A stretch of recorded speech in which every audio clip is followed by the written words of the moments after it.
ഞാൻ സാധാരണ ചെയ്തിട്ടുള്ള വീഡിയോകളെല്ലാം നിങ്ങൾ അപ്രീഷിയേറ്റ് ചെയ്യുകയോ അഭിനന്ദനങ്ങൾ കൊണ്ട് മൂടുകയൊക്കെയാണ് ചെയ്തിരുന്നതെങ്കിൽ എൻ്റെ ഒരു വീഡിയോയ്ക്ക് മാത്രമാണ് കൂടുതലായിട്ടുള്ള ഒരു നെഗറ്റീവ് കമൻറ്റുകൾ വന്നത്. അത് നിവിൻ പോളിയുമായി ബന്ധപ്പെട്ടിട്ടുള്ള ഒരു പീഡന പരാതിയെക്കുറിച്ച് ഞാനൊരു വീഡിയോ ചെയ്തപ്പോഴാണ്. കാരണം ആ പീഡന പരാതിയെക്കുറിച്ച് ഞാൻ പറഞ്ഞപ്പോൾ നിവിൻ പോളിക്ക് ഒരു സംശയത്തിൻ്റെ ആനുകൂല്യം കൊടുക്കാമെന്നും ചില ഈ സ്ത്രീ ഉന്നയിച്ചിരിക്കുന്ന പരാതികളിൽ ചില പൊരുത്തക്കേടുകളുണ്ട് എന്നുമൊക്കെ പറഞ്ഞിരുന്നു. ഞാൻ സത്യത്തിൽ അതിൻ്റെ കുറേ കൂടി ഡീറ്റെയിൽസ് എൻ്റെ കയ്യിൽ ഉണ്ടായിരുന്നു. ഞാനത് മുഴുവനായിട്ട് നിങ്ങളോട് പറഞ്ഞില്ല.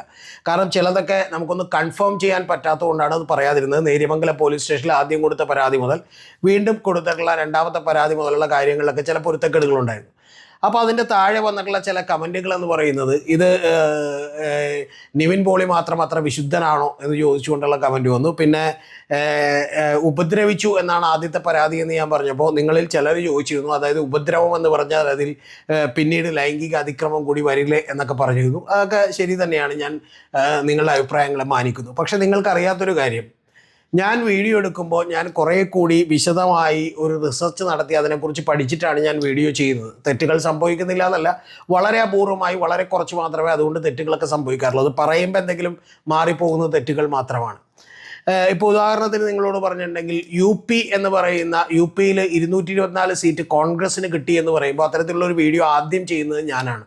അതായത് UPയിൽ ഈ കഴിഞ്ഞ ലോക്സഭാ തെരഞ്ഞെടുപ്പിൻ്റെ റിസൾട്ടുമായി തട്ടിച്ചു നോക്കുമ്പോൾ ഇവിടെ BJP, ഇപ്പോൾ കേരളത്തിൽ നമുക്കറിയാലോ 11 നിയമസഭാ മണ്ഡലങ്ങളിൽ BJP ആണ് മുമ്പിലെത്തിയത്. അതുപോലെ തന്നെ UPയിൽ 224 സീറ്റുകളിൽ സമാജ്വാദി പാർട്ടി, കോൺഗ്രസ് അല്ല സമാജ്വാദി പാർട്ടിയാണ് മുമ്പിലെത്തിയത് എന്നൊക്കെ പറഞ്ഞ് നമ്മൾ വീഡിയോ ചെയ്തിരുന്നു. ആ സമയത്ത് അത്തരത്തിലുള്ളൊരു കണക്കുകൾ കേരളത്തിൽ ഒരു മാധ്യമവും, എനിക്ക് അഭിമാനത്തോട് പറയാൻ കഴിയും, ഒരു മുഖ്യധാര മാധ്യമങ്ങൾ പോലും പുറത്തു വിട്ടിട്ടില്ല. കാരണം ഞാനതിൻ്റെ ഇൻഫർമേഷന് വേണ്ടിയിട്ട് നിരവധി നമ്മുടെ കേരളത്തിൽ നിന്നുള്ള പത്രങ്ങളിലേക്ക് നിരവധി ബ്യൂറോ ചീഫുമാർ ഡൽഹിയിലേക്ക് വിളിക്കുകയും പിന്നീട് ഏറ്റവും ഒടുവിൽ അതൊന്നും കിട്ടാതെ സമാജ്വാദി പാർട്ടിയുടെ ലക്നൗ ഓഫീസിൽ തന്നെ വിളിക്കുകയും അവിടെയുള്ള ഡോക്ടറായിട്ട് സംസാരിക്കുകയൊക്കെ ചെയ്തതാണ്. എന്ന് പറഞ്ഞാൽ അത്തരത്തിലൊരു എഫേർട്ട് എടുത്തിട്ടാണ് നമ്മളൊരു വീഡിയോ ചെയ്യുന്നത്, അല്ലാതെ വെറുതെ നമുക്ക് തോന്നുന്ന ഒരു അഭിപ്രായം ഒറ്റയടിക്ക് അങ്ങോട്ട് പറയുകയല്ല.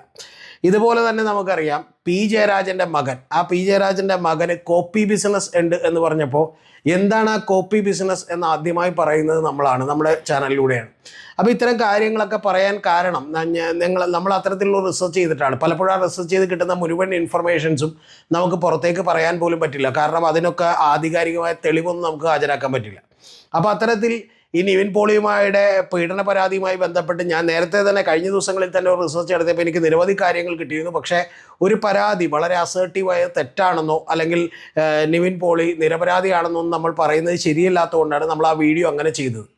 പക്ഷേ ഇന്ന് ഇപ്പോൾ വിനീത് ശ്രീനിവാസൻ്റെ ശബ്ദരേഖ, അതായത് അദ്ദേഹം ടെലിഫോണിലൂടെ റിപ്പോർട്ടറുമായി സംസാരിക്കുന്ന കാര്യം കൂടി പുറത്തേക്ക് വന്നിട്ടുണ്ട്. അതിൽ വിനീത് ശ്രീനിവാസൻ പറയുന്നൊരു കാര്യം, ഈ സ്ത്രീ പരാതി കൊടുത്തിട്ടുള്ളത് 2023 ഡിസംബർ 14-നും 15-നും ഒക്കെ തന്നെ ഈ നിവിൻ പോളി ദുബായിലുണ്ടായിരുന്നു എന്നും അവിടെ വെച്ച് പീഡിപ്പിക്കപ്പെട്ടുവെന്നുമാണ് സ്ത്രീ പരാതി കൊടുത്തിട്ടുള്ളത്. അപ്പോൾ അങ്ങനെ പരാതി കൊടുക്കുന്ന ദിവസങ്ങളിൽ 3 ദിവസം, ഏതോ 13, 14, 15 അങ്ങനെ 14, 15, 16 ആ ദിവസങ്ങളിൽ അവിടെ ഗൾഫിലുണ്ടായിരുന്നു എന്ന് പറഞ്ഞാണ് പരാതി കൊടുത്തിട്ടുള്ളത്. പക്ഷേ ആ പരാതി കൊടുത്തേക്കുന്ന ദിവസങ്ങളിൽ യഥാർത്ഥത്തിൽ നിവിൻ പോളി കേരളത്തിലുണ്ടായിരുന്നു എന്ന് മാത്രമല്ല എറണാകുളത്തുണ്ടായിരുന്നു എന്നുള്ളതാണ് വിനീത് ശ്രീനിവാസൻ നമ്മോട് പറയുന്നത്. ഇത് വെറും പറച്ചിൽ മാത്രമല്ല, അതിന് നിരവധി തെളിവുകൾ കൂടി ഉണ്ട് എന്നുള്ളതാണ് അദ്ദേഹം പറയുന്നത്. അതിനെ നമുക്ക് അവിശ്വസിക്കാൻ തോന്നാത്ത കാര്യമാണ്. നിങ്ങൾ ബാക്കിയുള്ളത് കൂടി കേൾക്കുമ്പോൾ മനസ്സിലാവും. എന്ന് പറഞ്ഞാൽ ഡിസംബർ 14-ന് എറണാകുളത്ത് ന്യൂക്ലിയസ് മാറിൽ, അതായത് ഡിസംബർ 14-ലാണ് വിനീത് ശ്രീനിവാസൻ്റെ തകർന്നു പോയൊരു പടമുണ്ടായിരുന്നു, നിങ്ങൾക്കറിയാമായിരിക്കുമല്ലോ, വർഷങ്ങൾക്ക് ശേഷം എന്ന് പറയുന്ന സിനിമയാണ്. വളരെ മോശപ്പെട്ട സിനിമയാണ്. ഞാൻ ട്രിവാൻഡ്രത്ത് ലുലുവിൽ വെച്ചിട്ടാണ് ആ സിനിമ കാണുന്നത് തന്നെ. ട്രിവാൻഡ്രത്ത് ഉള്ള ഒരു മാളിൽ വെച്ചിട്ടാണ്, ലുലുവിലല്ല, നമ്മുടെ മറ്റൊരു മാളിൽ വെച്ചിട്ടാണ്, ആ മാൾ ഓഫ് ട്രാവൻകൂറിൽ വെച്ചിട്ടാണ് ആ സിനിമ കാണുന്നതിന്, ലുലുവിലെ മാൾ ഓഫ് ട്രാവൻകൂറിൽ. അപ്പോൾ അവിടെ വെച്ച് സിനിമ കാണുമ്പോൾ ബോറൻ സിനിമയാണ് എന്നുള്ളത് നിങ്ങളുടെ അടുത്ത് പറയേണ്ട കാര്യമില്ല. കാരണം മേക്കപ്പൊക്കെ തന്നെ ദുരന്തമായിട്ടുള്ള മേക്കപ്പുകളും അങ്ങേയറ്റം ഒരു വലിച്ചു നീട്ടുന്ന സിനിമയൊക്കെ ആയിരുന്നു, വെറും ബോറൻ സിനിമയായിരുന്നു. ആ സിനിമയുടെ ഷൂട്ടിങ്ങിന് വേണ്ടിയിട്ട് നമ്മുടെ നിവിൻ പോളി 14-ാം തീയതി രാവിലെ 8 മണിക്ക് വിനീത് ശ്രീനിവാസൻ്റെ ഒപ്പം ജോയിൻ ചെയ്തു എന്നുള്ളതാണ്. അപ്പോൾ സാധാരണ പ്രൊഡക്ഷൻ കൺട്രോളറൊക്കെയാണ് ഈ ഡേറ്റ് ഒക്കെ നോക്കുന്നതെങ്കിൽ ഇത് വിനീത് ശ്രീനിവാസൻ തന്നെയാണ് നോക്കിയത് നിവിൻ പോളിയുടെ ഡേറ്റ്. കാരണം 4 ദിവസത്തെ ഡേറ്റ് മാത്രമേ അദ്ദേഹം ഇതിന് കൊടുത്തിട്ടുണ്ടായിരുന്നുള്ളൂ. വളരെ ഹെക്റ്റിക് ആയിട്ടുള്ള ഷെഡ്യൂളായിരുന്നു. അതുകൊണ്ട് 14-ന് രാവിലെ ഏതാണ്ട് 8 മണിക്ക് 7:30 ക്രൂ എല്ലാം ന്യൂക്ലിയസ് മാളിൽ എത്തുകയും അവരകത്തുള്ള സീനുകളൊക്കെ ഷൂട്ട് ചെയ്യും. 8 മണിയോടുകൂടി തന്നെ നിവിൻ പോളി എത്തുകയും 8 മണിക്ക് നിവിൻ പോളി അവിടെ അകത്തുള്ള ഷൂട്ടിംഗ് നടത്തുകയും പിന്നീട് പുറത്തൊരു സ്റ്റേജ് കെട്ടിയിട്ട് അവിടെ നിന്നുള്ള ഷൂട്ടിംഗ് എടുക്കുകയും ഒക്കെ ചെയ്തതിന് ശേഷം 15-ാം തീയതി വെളുപ്പിന് 3:30 വരെ അത് അവരുടെ ഒപ്പം തന്നെ ഉണ്ടായിരുന്നു എന്നാണ് പറയുന്നത്. കാരണം ഈ ഷൂട്ടിന് ശേഷം പിന്നീട് ക്രൗൺ പ്ലാസയിലേക്ക് പോയി അവിടെ ഈ ഷൂട്ട് നടത്തിയിരുന്നു എന്നുള്ളതാണ്. കൂടാതെ ക്രൗൺ പ്ലാസയിൽ നിവിൻ പോളിയുടെ പേരിൽ തന്നെ ഒരു റൂം കൂടി ബുക്ക് ചെയ്തിരുന്നു എന്നും അവിടെ CCTV ദൃശ്യങ്ങൾ അവൈലബിൾ ആയിരിക്കും, അതിൽ തീർച്ചയായിട്ടും ഇത് കാണാൻ കഴിയുന്നതാണെന്നുമാണ് വിനീത് ശ്രീനിവാസൻ നമ്മോട് പറയുന്നത്. ഇത് കൂടാതെ അദ്ദേഹം പറയുന്നൊരു കാര്യം, പാർവതി ആർ കൃഷ്ണ എന്ന് പറയുന്ന നടിയൊക്കെ ആളുകൾ ഇതിൻ്റെ ഒപ്പം അഭിനയിച്ചിരുന്നു എന്നും പറയുന്നുണ്ട്. പക്ഷേ ഇവിടേക്ക് ഒരു സംശയം നമുക്ക് വേണമെങ്കിൽ തോന്നാം. കാരണം വിനീത് ശ്രീനിവാസൻ അദ്ദേഹത്തിൻ്റെ സുഹൃത്താണ്. പാർവതി ആർ കൃഷ്ണയോ അല്ലെങ്കിൽ ബാക്കിയുള്ള ആളുകളൊക്കെ ചിലപ്പോൾ നമ്മുടെ നിവിൻ പോളിക്ക് വേണ്ടി നുണ പറഞ്ഞേക്കാം. അതൊക്കെ ഈ ഇൻഡസ്ട്രിയിലുള്ള കാര്യമാണല്ലോ. ഇപ്പോൾ നടി പീഡിപ്പിക്കപ്പെട്ട ബലാത്സംഗത്തിൻ്റെ കൊട്ടേഷൻ കൊടുത്ത കേസിൽ തന്നെ ഏതാണ്ട് 20ഓളം പേർ ഇതിനകം കൂറുമാറിയിട്ടുണ്ട്. അപ്പോൾ അതൊക്കെ സംഭവിക്കാവുന്ന കാര്യമാണ്. പക്ഷേ 300ഓളം വരുന്ന ജൂനിയർ ആർട്ടിസ്റ്റുകൾ കൂടി അവിടെ ഉണ്ടായിരുന്നു എന്ന് മാത്രമല്ല, അവിടെ എടുത്തിട്ടുള്ള ഷൂട്ടിംഗ് ലൊക്കേഷനിൽ എടുത്തിട്ടുള്ള നിരവധി സ്റ്റില്ലുകളിൽ ടൈം വെച്ചിട്ടുള്ള ഇലക്ട്രോണിക് ആയിട്ടുള്ള ആ തെളിവുകൾ ടൈമിംഗ് അടക്കം കൃത്യമായി കിട്ടും. ഇദ്ദേഹം പറഞ്ഞത് ഏതാണ്ട് ഒരു ഊഹിക്കുന്ന സമയമാണ് എന്നുള്ളതാണ് അദ്ദേഹം പറഞ്ഞേക്കുന്നത്. ഇതിന് ശേഷം നിവിൻ പോളി പറഞ്ഞത് ഈ വെളുപ്പിന് 3-3:30 അദ്ദേഹം പോകുമ്പോൾ അദ്ദേഹം പറഞ്ഞത് ഏതാണ്ട് ഫാർമ എന്ന് പറയുന്ന ഒരു വെബ് സീരീസിനാണ് അതിൽ നിന്നാണ് അദ്ദേഹം വരുന്നത്. ആ വെബ് സീരീസിൻ്റെ ഷൂട്ടിങ്ങിന് ജോയിൻ ചെയ്യാൻ വേണ്ടിയിട്ടാണ് നിവിൻ പോളി പോകുന്നത് എന്നാണ് പറഞ്ഞേക്കുന്നത്. അപ്പോൾ അതുകൊണ്ട് ഇതിൽ നേരത്തെ തന്നെ അറിയാമായിരുന്ന കുറേ കാര്യങ്ങൾ ഇപ്പോൾ ഒന്നുകൂടി റീകൺഫേം ചെയ്തതുകൊണ്ട്, കൃത്യമായി വിനീത് ശ്രീനിവാസൻ തന്നെ പുറത്തു വന്ന് പറഞ്ഞതുകൊണ്ട് അത് പറയാതെ നമുക്ക് വഴിയില്ല എന്നുള്ളത് കൊണ്ടാണ് ഇത്തരത്തിലൊരു വീഡിയോ ഞാൻ ചെയ്തത്. അതല്ലാതെ നിവിൻ പോളിയെ നമ്മൾ ഇന്നുവരെ ജീവിതത്തിൽ കണ്ടിട്ടില്ലാത്തൊരു ആക്ടറാണ്. പല ആളുകളെ ഇപ്പോൾ പൃഥ്വിരാജിനെ ആണെങ്കിലും ആസിഫിലെ ആണെങ്കിലും മമ്മൂട്ടിയൊക്കെ ആണെങ്കിലും നിരവധി പേരെ കാണുകയും സംസാരിക്കുകയൊക്കെ ചെയ്തിട്ടുണ്ട്. പക്ഷേ ഇദ്ദേഹത്തെ നമ്മൾ നിവിൻ പോളി ഇന്നേവരെ കണ്ടിട്ടില്ല. ഏതാണ്ട് ഒരു തവണയായിട്ട് എനിക്ക് തോന്നുന്നത് ലുലു മാളിൽ വെച്ച് വളരെ ദൂരെ ഒരു തവണ അദ്ദേഹം കാറിലേക്ക് കയറാൻ പോകുമ്പോൾ ഞാൻ കാർ ഓടിച്ചില്ലെന്ന് കണ്ടു എന്നല്ലാതെ അത്രയും അടുത്ത് പോലും ഞാൻ കണ്ടിട്ടില്ല, സംസാരിച്ചിട്ടില്ല. അതുകൊണ്ട് നിവിൻ പോളിയെ എന്നല്ല ആരെയും വിശുദ്ധനാക്കേണ്ട ആവശ്യം എനിക്കില്ല.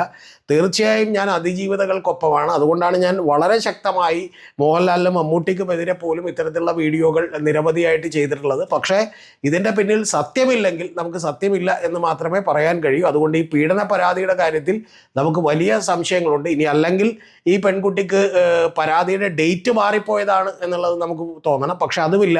കാരണം അരുൺകുമാർ എന്ന് പറയുന്ന റിപ്പോർട്ടർ ചാനലിൻ്റെ കൺസൾട്ടിങ് എഡിറ്റർ ഈ പെൺകുട്ടിയോട് സംസാരിക്കുമ്പോൾ നിരവധി തവണ ചോദിച്ചിരുന്നു, ഡേറ്റിൽ വ്യത്യാസമൊന്നും ഇല്ലല്ലേ എന്ന് ചോദിച്ചിരുന്നു. അപ്പോൾ ഇല്ല, ഞാൻ പാസ്പോർട്ട് ഇവിടെ വന്നതിന് ശേഷം എടുത്തു നോക്കി, വീണ്ടും അതിന് തൊട്ട് മുമ്പുള്ള 3 ദിവസമാണ്. അതായത് ആ പെൺകുട്ടി 17-ാം തീയതിയാണ് ഇവിടെ എത്തിയത്. അപ്പോൾ അതിന് തൊട്ട് മുമ്പുള്ള 3 ദിവസമാണ് എന്നൊക്കെ പറയുന്നുണ്ടായിരുന്നു. അപ്പോൾ ഞാൻ പറഞ്ഞു വന്നൊരൊറ്റ കാര്യമാണ്, ഇതിൻ്റെ ഏറ്റവും ഒടുവിൽ, ഈ വീഡിയോയുടെ ഏറ്റവും ഒടുവിൽ വിനീത് ശ്രീനിവാസൻ്റെ ആ സൗണ്ട് ബൈറ്റ് കൂടി നിങ്ങൾക്ക് കൃത്യമായിട്ട് കേൾക്കാം. ഒരു റിപ്പോർട്ടറോട് സംസാരിക്കുന്നത്, അദ്ദേഹം പറയുന്ന കാര്യങ്ങളൊക്കെ കേൾക്കാം. ഇതിൽ മറ്റ് ഇനി ഈ നിവിൻ പോളി തന്നെ സംശുദ്ധനായിട്ടുള്ളൊരു മനുഷ്യനാണ് എന്നുള്ളതൊന്നും പറയാൻ ഞാൻ ആളല്ല. പക്ഷേ ഈ പരാതിയിൽ ചില സംശയങ്ങളുണ്ടെന്നും ഈ പരാതി വ്യാജമാണോ എന്ന് നമുക്ക് സംശയിക്കേണ്ടിയിരിക്കുന്നു എന്നുള്ളതാണ് ഏറ്റവും പ്രധാനപ്പെട്ട കാര്യം. ഇനി ഇതിൻ്റെ അടുത്തൊരു കാര്യം കൂടിയുണ്ട്, അതുകൊണ്ടാണ് ഈ വീഡിയോ ചെയ്തത്. ഇത് മാത്രമല്ല കാര്യം, ഈ ഇത്തരത്തിൽ വ്യാജമായിട്ടുള്ള ചില പരാതികൾ വരും എന്നുള്ളത് കൂടി നമ്മളെല്ലാവരും മുൻകൂട്ടി കാണണം. എന്ന് പറഞ്ഞാൽ 10 പരാതികൾ വരുമ്പോൾ അതിൽ ചിലപ്പോൾ 1-2 ഇപ്പോൾ എറണാകുളത്ത് തന്നെ നിങ്ങൾ അറിയേണ്ടത് 11ഓളം വരുന്ന പരാതികൾ രജിസ്റ്റർ ചെയ്തിട്ടുണ്ട് പീഡന പരാതികളുമായി ബന്ധപ്പെട്ട്. അത് മുകേഷിനെതിരെ, മണിയമ്പിള്ള രാജുവിനെതിരെ, അതുപോലെ തന്നെ നമ്മുടെ ബാബുരാജിനെതിരെ, പിന്നെ അലൻസിയർക്കെതിരെ, ഇങ്ങനെ നിരവധി ആളുകൾക്കെതിരെയുള്ള പരാതികൾ, രഞ്ജിത്തിനെതിരെയൊക്കെയുള്ള നിരവധി പരാതികൾ ഇവിടെ രജിസ്റ്റർ ചെയ്തിട്ടുണ്ട്, 11ഓളം വരുന്ന പരാതികൾ. അപ്പോൾ ഈ പരാതികളുടെ കൂട്ടത്തിൽ ഏതെങ്കിലും 1-2 പരാതികൾ തെറ്റായിട്ടുള്ളത് വരികയും ആ തെറ്റായിട്ടുള്ള പരാതികൾ വെച്ചുകൊണ്ട് ബാക്കിയുള്ളവർക്ക് കൂടി ഇതിനെ ന്യായീകരിക്കാൻ കഴിയുന്ന ഒരു സംവിധാനം ഉണ്ടാക്കാൻ ഈ പരാതിയിൽപ്പെടുന്ന സ്ത്രീ പീഡകരായിട്ടുള്ള ആളുകളൊക്കെ ശ്രമിക്കുമെന്ന് നമുക്കറിയാം. കാരണം ഇവരൊക്കെ വലിയ സ്വാധീനമുള്ളവരാണ്. അതുകൊണ്ടാണ് നമുക്കറിയാമല്ലോ, ഇപ്പോൾ ഹേമ കമ്മിറ്റി റിപ്പോർട്ട് വരാൻ നിൽക്കുമ്പോൾ സജി പാറയിൽ എന്ന് പറയുന്ന ഒരാൾ ഒരു കാര്യമില്ലാതെ ഒരു നിർമ്മാതാവ് കേസിന് പോവുകയും എൻ്റെ സ്വകാര്യത ഹനിക്കപ്പെടുമെന്ന് പറയും. പിന്നീട് രഞ്ജിനി എന്ന് പറയുന്ന ഒരു നടി, ആ നടി ചിത്രത്തിലൊക്കെ അഭിനയിച്ച നടി തന്നെ കേസിന് പോവുകയും അതിനെ തടസ്സപ്പെടുത്താൻ ശ്രമിക്കുകയൊക്കെ ഉണ്ടായി. അപ്പോൾ അതുകൊണ്ട് തന്നെ ഇത്തരത്തിലുള്ള ചെറിയ 1-2 പരാതികൾ വന്നുകൊണ്ട് തന്നെ ബാക്കിയുള്ളവരുടെ പരാതികളെ കൂടി ഡിസ്ക്രെഡിറ്റ് ചെയ്യാൻ, അതിൻ്റെ കൂടി വിശ്വാസ്യത ഇല്ലാതാക്കാൻ, ഇതൊക്കെ ഒരു നിസ്സാരമായിട്ടുള്ള കാര്യമാണ്. പലരും ഇത്തരത്തിൽ വരും, അതൊക്കെ തെറ്റാണെന്ന് പറയാൻ വേണ്ടിയിട്ടുള്ള ചില ഉദാഹരണങ്ങൾ കാണിക്കാൻ കൂടി ഇത്തരത്തിലുള്ള പരാതികൾ വരും എന്നുള്ളത് നിങ്ങളെ ബോധ്യപ്പെടുത്താൻ വേണ്ടിയിട്ടാണ്.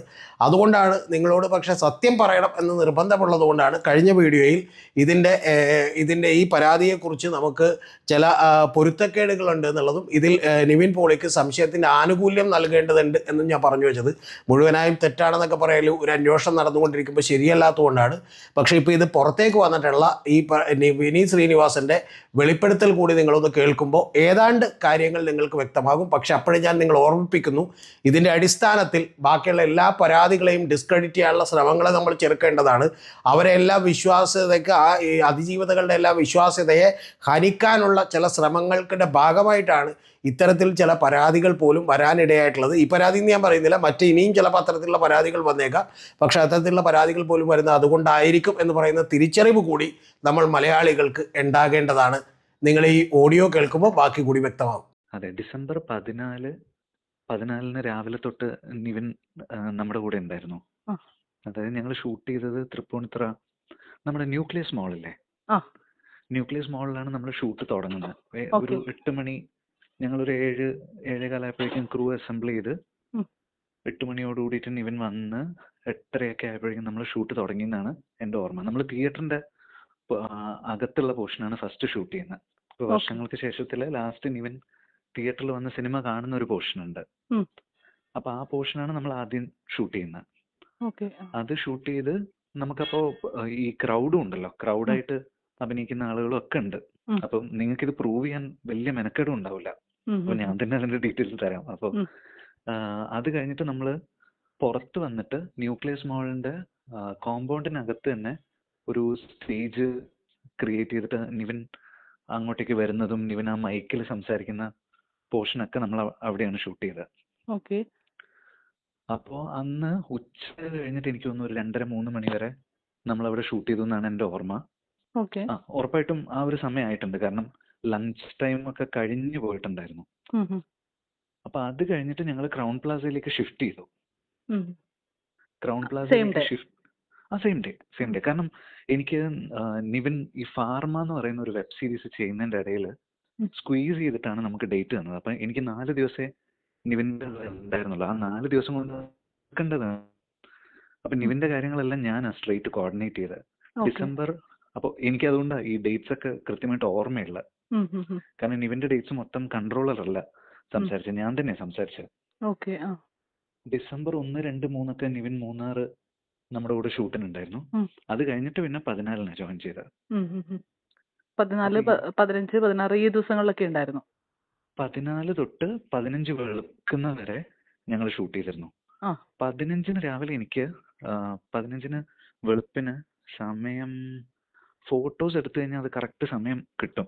എൻ്റെ ഒരു ഓർമ്മ ഒരു 2:30 മണി 2:45 വരെ ഞങ്ങൾ ഷൂട്ട് ചെയ്തിട്ടുണ്ടായിരുന്നു. അത് കഴിഞ്ഞിട്ട് ഞാനും നിവിനും ഭഗത്തും ഞങ്ങൾ മലർവാടിയിലുള്ള പഴയ ആൾക്കാരൊക്കെ ഉള്ളത് കൊണ്ട് ഞങ്ങൾ കുറച്ചു നേരം സംസാരിച്ചിട്ട് ഒക്കെയാണ് പിരിഞ്ഞത്. അപ്പൊ നിവിൻ പോകുമ്പോ എന്തായാലും ഒരു 3-3:15 ആയിട്ടുണ്ടോ ക്രൗൺ പ്ലാസയിൽ പോകുമ്പോ.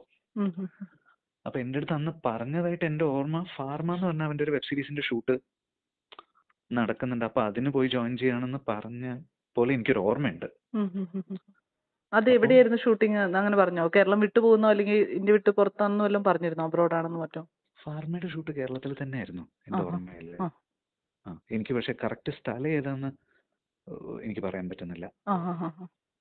അപ്പൊ നാട്ടിൽ തന്നെ ആയിരുന്നു. 14th എന്തായാലും ത്രൂ ഔട്ട് ഞങ്ങളുടെ കൂടെ ഉണ്ടായിരുന്നു. 15th വെളുക്കുന്ന വരെ നമ്മുടെ കൂടെ തന്നെ ആയിരുന്നു. അപ്പൊ നിവിന്റെ പോർഷൻസ് എല്ലാം ഇപ്പൊ ക്രൗൺ പ്ലാസയില് നിങ്ങൾ ചോദിച്ചു കഴിഞ്ഞാൽ നിങ്ങൾക്ക് CCTV ഫുട്ടേജ് കിട്ടുമല്ലോ ഈസിലി അതില്.